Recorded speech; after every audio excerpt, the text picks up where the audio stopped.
7월 19일 주일 성서에 참여하신 여러분 환영합니다. 먼저 기도로 시작하겠습니다. 자비로우신 하나님 은혜를 감사드립니다. 환난의 때를 지나게 하신 것은 하나님의 그 자비하심을 우리가 더욱더 깊이 깨닫게 하시려는 뜻이 있는 줄로 믿습니다. 참고 기다리는 자에게 반드시 해같이 빛나게 하실 하나님의 약속이 있는 것을 저희들이 믿고 이 때를 잘 이겨낼 수 있도록 도와주시옵소서. 이 일을 위하여서 저희들이 다시 한번 말씀 앞에 마음을 열고 나아옵니다. 성령께서 함께하여 주시고 우리의 지각을 뛰어넘는 하나님의 뜻을 깨달아 알게 하시며 하나님의 큰 그 경륜의 세계 속으로 저희들 들어갈 수 있게 인도하여 주시옵소서.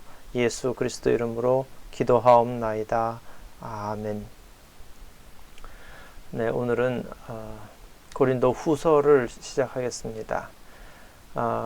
우리가 28차례에 걸쳐서 고린도 전서를 쭉 살펴보았고요. 이제 고린도 후서를 살펴보게 되었는데, 고린도 후서에 대해서 간략한 설명을 먼저 드리고 본문을 읽어가도록 하겠습니다. 고린도 후서의 구조는 그 나눠드린 유인물 그 두 번째 페이지에 있는데요. 크게 다섯 단락으로 나눌 수가 있습니다. 1장 1절부터 오늘 우리가 볼 11절까지의 말씀은 인사 말씀에 해당이 되겠고, 7장 16절까지는 고린도 교회에 대해서 바울 사도가 얼마나 큰 애정을 갖고 있는가, 그래서 그 이전에 한 일들에 대해서 오해하지 않고 사도로서 자기가 어떻게 고린도 교회를 사랑하는지에 대해서 설명을 하고 있습니다.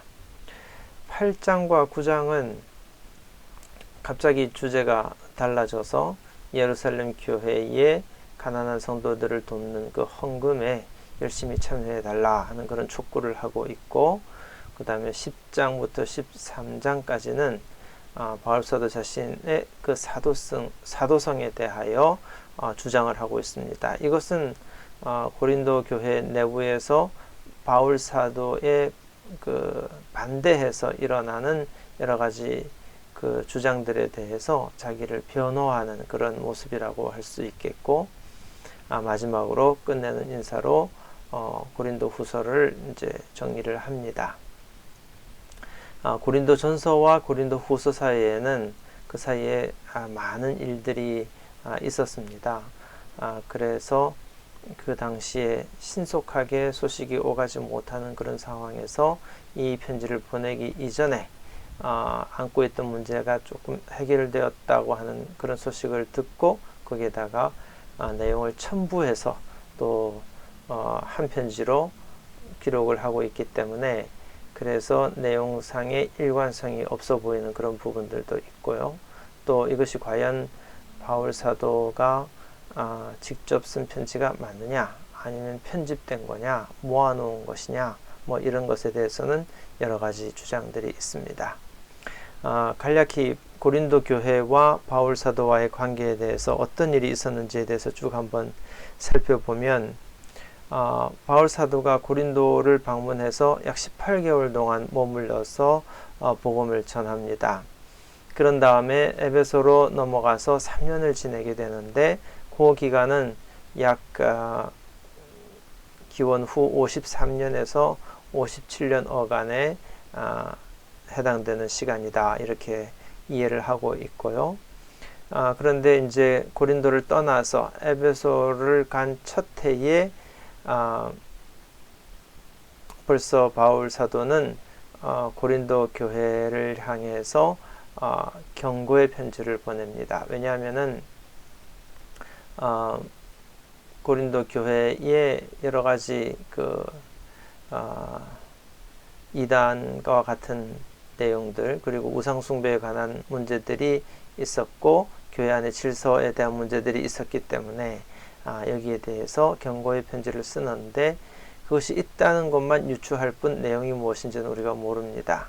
우리가 고린도전서 5장 9절에 내가 전에 쓴 것에서 이렇게 말하는 것을 보고서 이전에도 편지를 한번 보낸 적이 있구나 이렇게 이해를 하는 겁니다.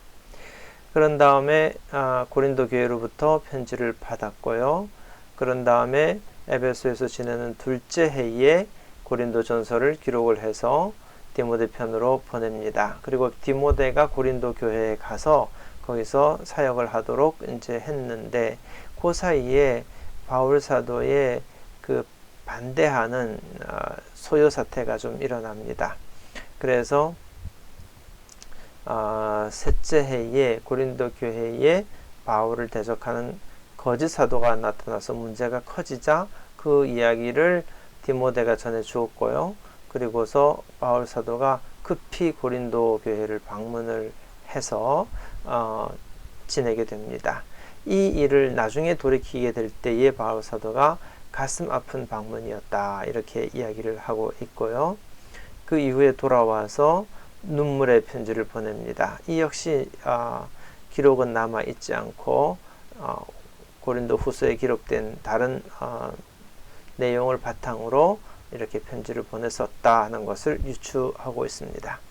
그런 다음에 디도를 통해서 이 고린도 교회 문제가 다 해결됐다는 소식을 듣게 되고 그 이후에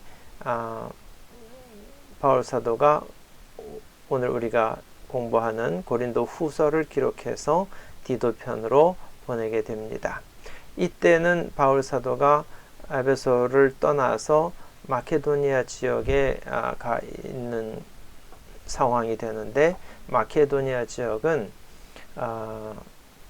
고린도 교회에서 북쪽으로 쭉 올라가서 그 아카이아 지방 위쪽에 있는 부분, 그래서 빌립보 또는 데살로니가 지역에서 아마 이 편지를 썼을 거라고 추측을 하는데 그곳이 바로 마케도니아 지역이 되겠습니다. 그래서 그 사이에 바울 사도와 고린도 교회 사이에 여러 가지 일들이 있었다 하는 것을 우리가 생각할 수 있고 또 바울 사도의 권위에 대한 도전들이 있었기 때문에 그것을 변증하려는 그런 노력들이 이 편지 속에 드러나고 있는 것을 보게 됩니다. 오늘은 짧게 인사말에 해당되는 11절까지의 말씀만 살펴보려고 합니다. 먼저 본문을 읽어보겠습니다. 하나님의 뜻으로 그리스도 예수의 사도가 된 나 바울과 형제 디모데가 고린도에 있는 하나님의 교회와 온 아가야에 있는 모든 성도에게 이 편지를 씁니다. 우리 아버지 하나님과 주 예수 그리스도께서 내려주시는 은혜와 평화가 여러분에게 있기를 빕니다. 우리 주 예수 그리스도의 아버지이신 하나님을 찬양합시다. 그는 자비로우신 아버지시요 온갖 위로를 주시는 하나님이시요 온갖 환난 가운데서 우리를 위로하여 주시는 분이십니다. 따라서 우리가 하나님께 받는 그 위로로 우리도 온갖 환난을 당하는 사람들을 위로할 수 있습니다. 그리스도의 고난이 우리에게 넘치는 것과 같이 그리스도로 말미암아 우리의 위로도 또한 넘칩니다. 우리가 환난을 당하는 것도 여러분이 위로와 구원을 받게 하려는 것이며 우리가 위로를 받는 것도 여러분이 위로를 받게 하려는 것입니다. 여러분은 이 위로로 우리가 당하는 것과 똑같은 고난을 견디어냅니다. 우리가 여러분에게 거는 희망은 든든합니다. 여러분이 고난에 동참하는 것과 같이 위로에도 동참하고 있음을 우리는 알고 있습니다. 형제 자매 여러분, 우리가 아시아에서 당한 환난을 여러분이 알기를 바랍니다. 우리는 힘에 겹게 너무 짓눌려서 마침내 살 희망까지 이를 지경에 이르렀습니다. 우리는 이미 죽음을 선고받은 몸이라고 느꼈습니다. 그렇게 된 것은 우리 자신을 의지하지 않고 죽은 사람을 살리시는 하나님을 의지하게 하기 위함이었습니다. 하나님께서는 이렇게 위험한 죽음의 고비에서 우리를 건져주셨고 지금도 건져주십니다. 또 앞으로도 건져주시리라는 희망을 우리는 하나님께 두었습니다. 여러분도 기도로 우리에게 협력하여 주십시오. 많은 사람의 기도로 우리가 받게 된 은총을 두고 많은 사람이 우리 때문에 하나님께 감사를 드리게 될 것입니다. 아멘. 네, 처음부터 우리가 살펴보면 제일 먼저 바울 사도가 누가 편지를 보내고 있는지, 또 이 편지의 수신자가 누구인지에 대해서 규정을 하고 있습니다. 편지를 쓰는 사람은 나 바울과 형제 디모데가 같이 편지를 쓴다. 그렇지만 편지 쓰는 주체는 아무래도 바울 사도가 되겠죠. 그런 다음에 이 편지를 수신하는 대상은 고린도에 있는 하나님의 교회, 그리고 또 아가야에 있는 모든 성도에게 이 편지를 쓴다, 이렇게 씁니다. 아가야라고 하는 것은 아카이아 지방이라고 하는데 바로 고린도가 속해 있는 그 지역을 의미합니다.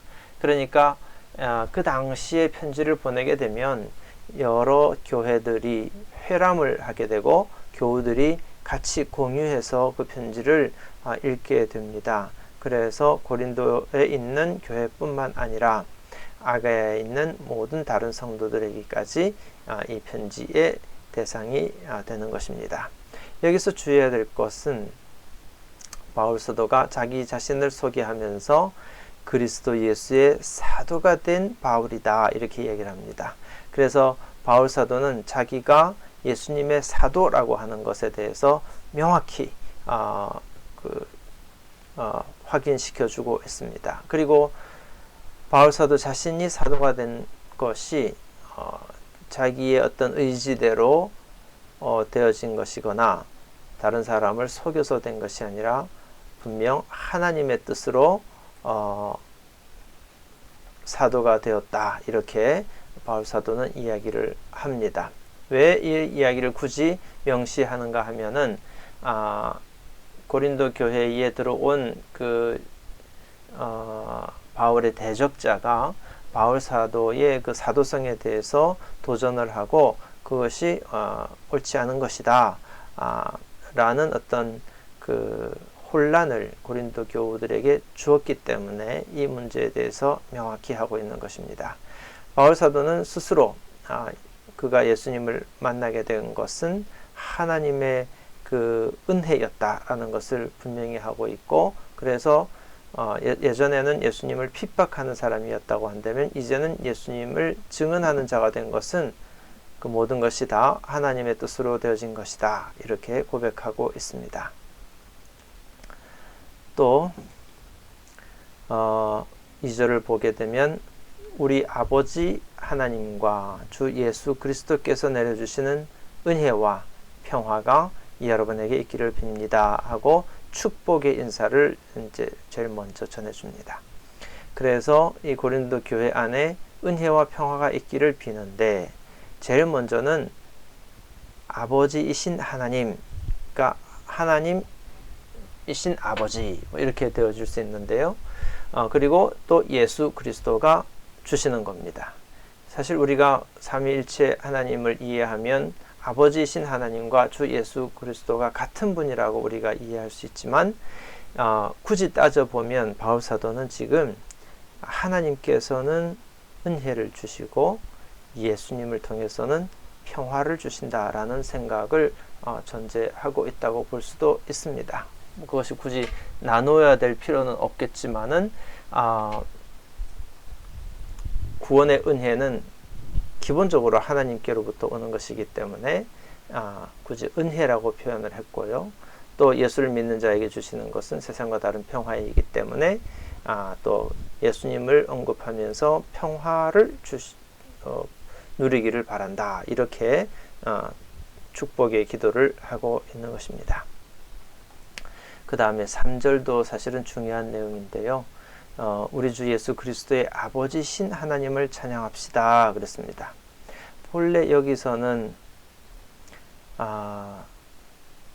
찬송 받으소서, 첫머리는 이렇게 시작합니다. 누가 찬송 받느냐면은 하나님, 즉 하나님과 아버지가 찬양 받으소서, 이렇게 되어 있습니다. 하나님과 아버지, 누구의 아버지냐면 주 예수 그리스도의 아버지가 찬양 받으소서, 이렇게 되어 있습니다. 그래서 하나님과 아버지가 따로 구분되어서 이렇게 명시되어져 있지만은 관사가 하나입니다. 그러니까 우리가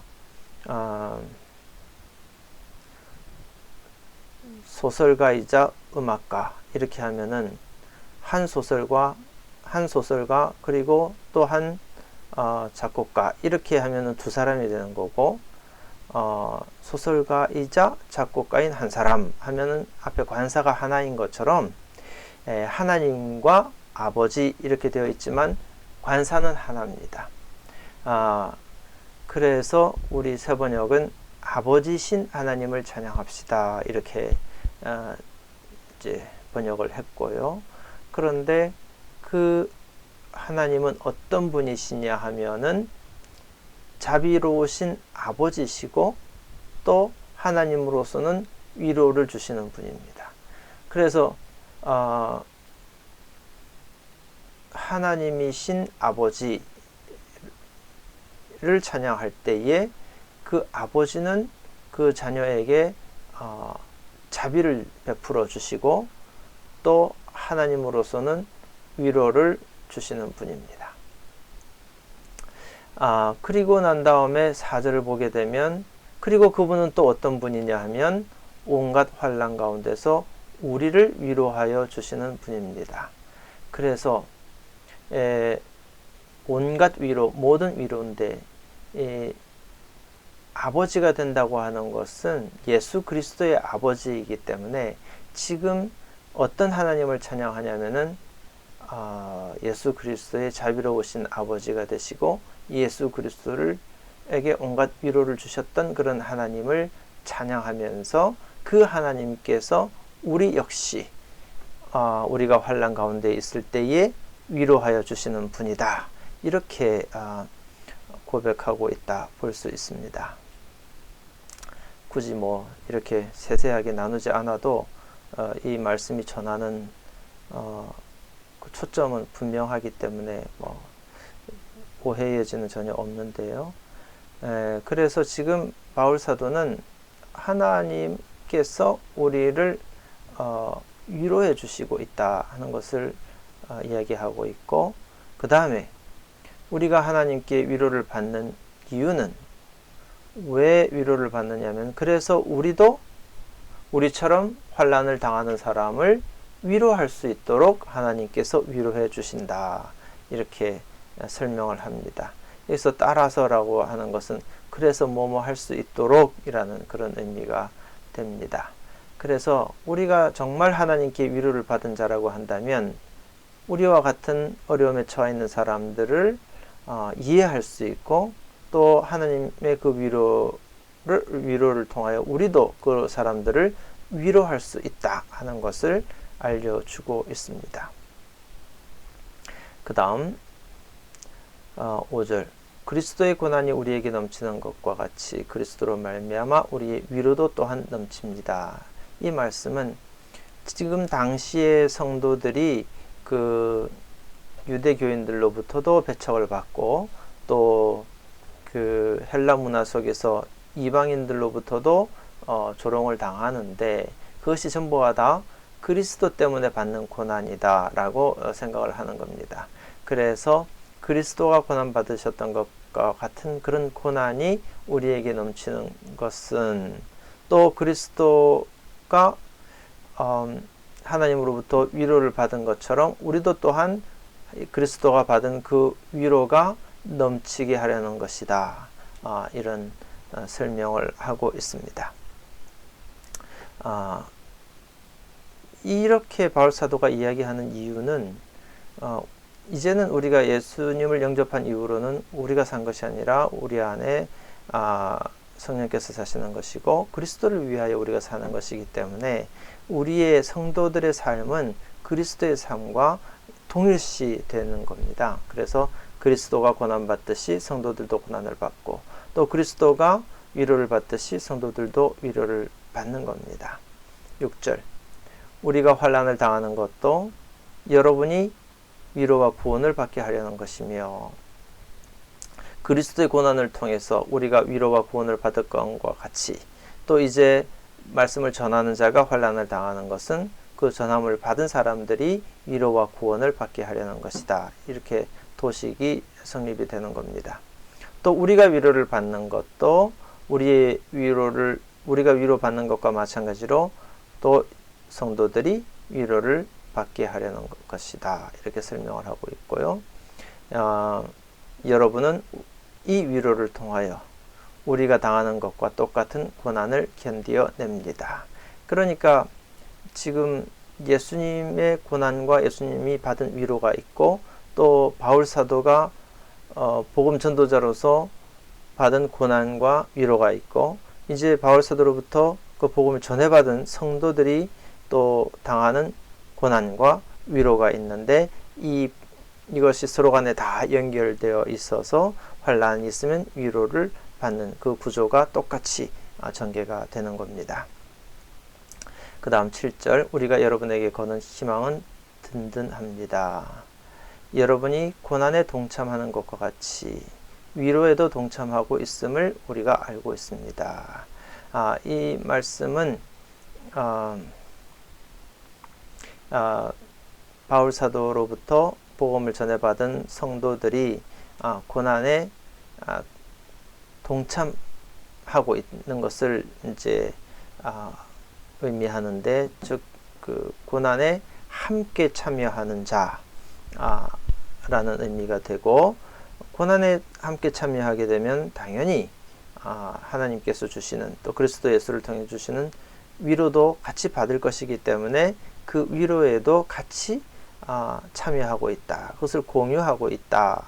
그것을 내가 알고 있기 때문에 교우들에게, 고린도 교회 교우들에게 거는 희망이 지속적이고 든든하다. 이렇게 설명을 합니다. 그러면서 바울 사도가 겪었던 개인적인 문제를 잠시 토로를 하는데, 아시아에서 당한 환난을 여러분이 알기를 바랍니다. 여러분이 모르기를 원치 않습니다. 이렇게 되어 있습니다. 그런데 아시아 지역이라고 한다면 에베소 지역이 될 텐데, 여기에서 어떤 환난을 당했는지 구체적인 내용은 알 수가 없습니다. 하지만 그런 일이 있었다고 하는 것을 알리면서 그 당시에 얼마나 힘이 들었던가 하는 것을 설명하는데, 힘에 겹게 너무 짓눌려서, 그러니까 자기들의 힘에 넘치게 억눌렸었다. 이렇게 설명을 하고 있고, 그래서 마침내 생명의 희망을 잃을 정도가 되었다. 그랬습니다. 그래서 그 고난이 너무 컸기 때문에 스스로에 대해서 죽음을 선고받은 몸이다 라고 생각했습니다. 그런데 그 상황 속에서 바울 사도는 좌절하거나 낙심한 것이 아니었습니다. 바울 사도는 그때 무엇을 생각했느냐 하면은 자기의 몸은 이미 죽은 몸이다. 자기의 의지대로 어떻게 할 수가 없다 하는 것을 느꼈기 때문에 그때 자기의 육체를 완전히 하나님께 맡겨버리는 겁니다. 그래서 하나님께서 자기를 그런 지경에까지 내몰신 것은 자기 자신의 힘을 의지하지 말고 하나님을 의지하게 하려고 하나님께서 그렇게 하셨다. 이렇게 설명을 합니다. 그러면 그 하나님이 어떤 분이시냐면은 죽은 사람을 살리시는 분, 죽은 사람들을 일으키시는 분이신 그런 하나님을 의지하게 하시려고 하나님께서 바울 사도로 하여금 사형 선고를 받은 것과 같은 그런 지경에 빠뜨리셨다. 이렇게 설명을 하는 겁니다. 그러니까 바울 사도는 이런 고난 속에서 오히려 하나님의 현존을 느끼게 되었고, 또 그 죽을 위험에서부터 다시 살려주시는 그런 하나님의 손길도 경험하게 되었던 것을 알 수 있습니다. 그래서 10절에 하나님께서는 이렇게 위험한 죽음의 고비에서 우리를 이미 한번 건져주셨고, 지금도 건져주시고, 그리고 앞으로도 건져주실 것이다 하는 희망을 가지고 있다. 이렇게 설명을 합니다.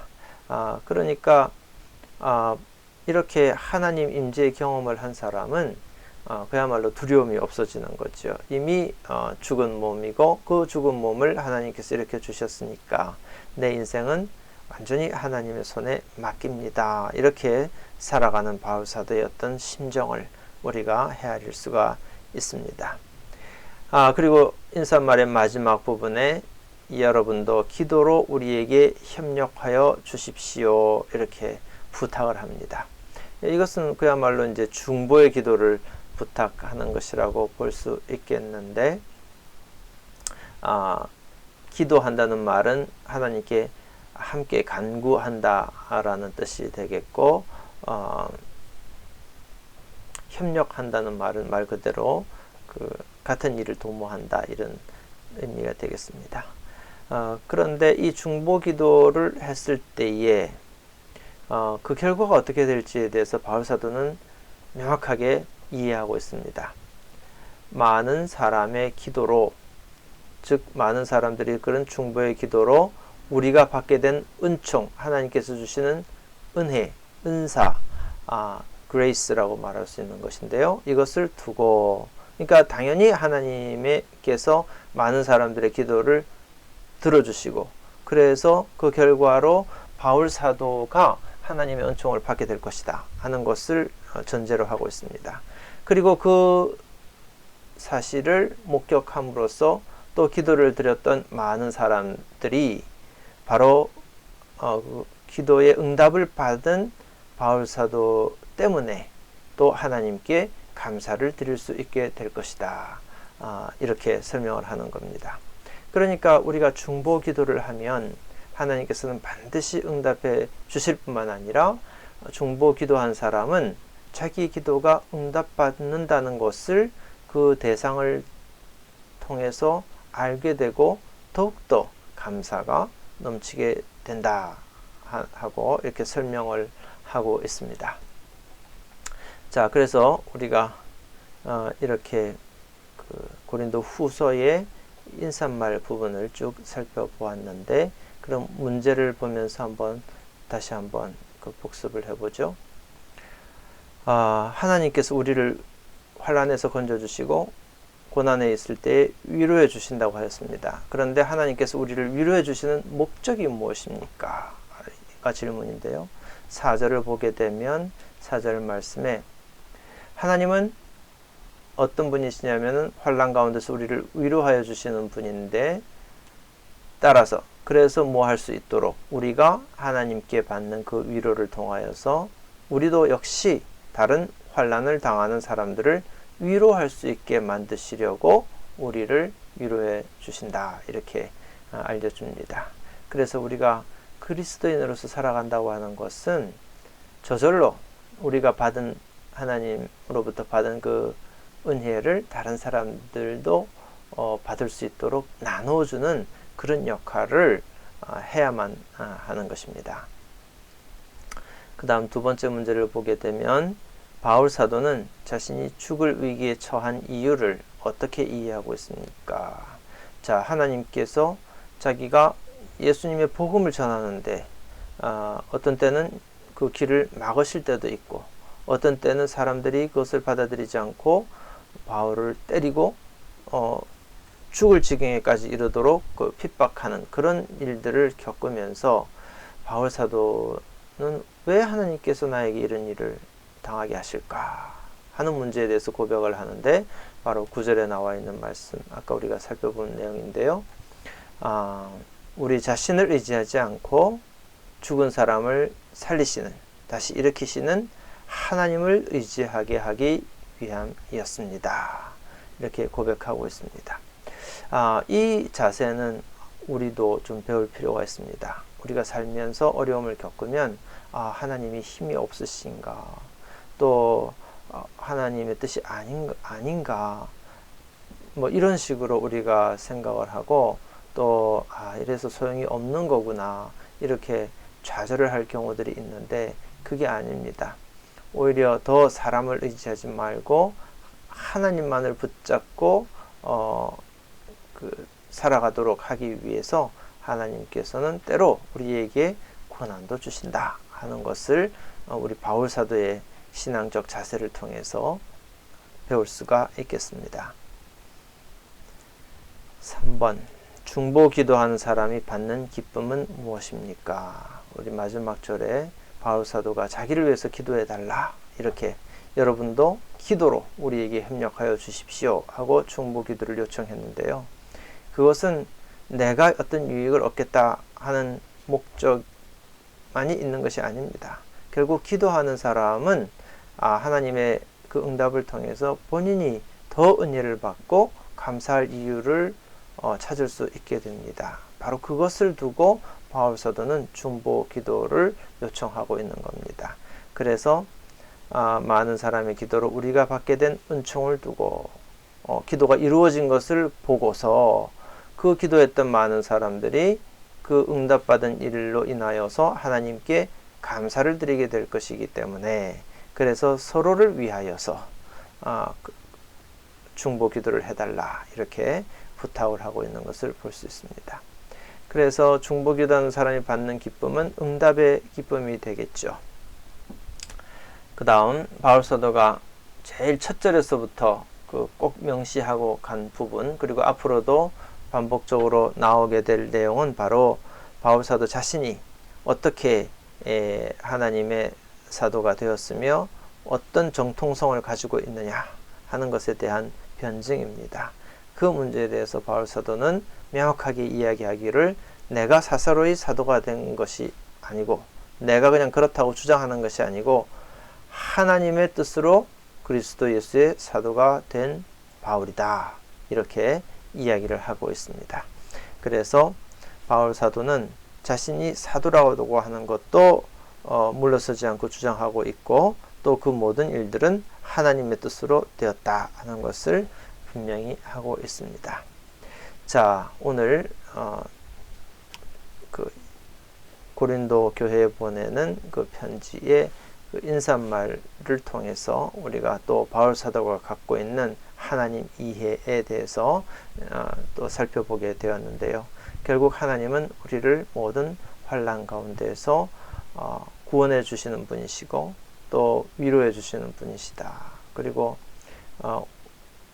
그 의미가 오늘날보다는 훨씬 확대된 개념이 되겠는데 하나님은 아버지시다. 그리스도 예수님을 살리신 아버지시기 때문에 그래서 성도들 또한 그리스도 예수와 마찬가지로 살려주실 것이다. 구원해 주실 것이다.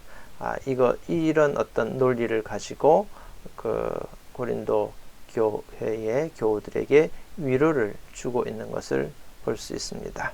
오늘 이 말씀이 또 읽는 여러분들에게도 위로가 되기를 바랍니다. 지금 우리의 처한 형편은 어떻게 생각하면은 환난 가운데 있다고 볼 수 있는데 우리가 이것을 두려워할 일이 아닙니다. 오히려 이런 때에는 더 하나님을 의지하고 세상을 의지하지 않는 것이 바로 믿음의 자세가 된다 하는 것을 오늘 바울 사도가 우리에게 알려주고 있습니다. 자, 이렇게 해서 고린도후서 첫 번째 환난에서 건져주시는 하나님에 대한 주일 성서 이렇게 마치도록 하겠습니다. 함께 기도하겠습니다. 자비로우신 하나님, 은혜를 감사드립니다. 주님께서 그리스도 예수님을 살리신 것처럼 우리들 또한 모든 환난에서부터 구원하시고 위로해 주실 것이라는 것을 다시 한번 우리 마음에 새깁니다. 이제는 우리가 하나님께로부터 은혜를 받았으니 세상에 나아가서 그 은혜를 전하는 자가 또 세상에 위로하는 자가 되게 하여 주시옵소서. 환난의 때에 우리가 더욱 붙잡아야 할 것은 하나님 한 분뿐이라고 하는 것을 기억합니다. 하나님 살면서 우리의 마음이 흔들리지 않게 도와주시고 이곳저곳을 기웃거리는 마음이 되어지지 않도록 우리를 굳세게 하여 주시옵소서. 한 주간 살아가는 동안에도 변함없는 하나님의 은혜 가운데에 살아가도록 인도하여 주시옵소서. 예수 그리스도 이름으로 기도하옵나이다. 아멘. 네, 수고하셨습니다.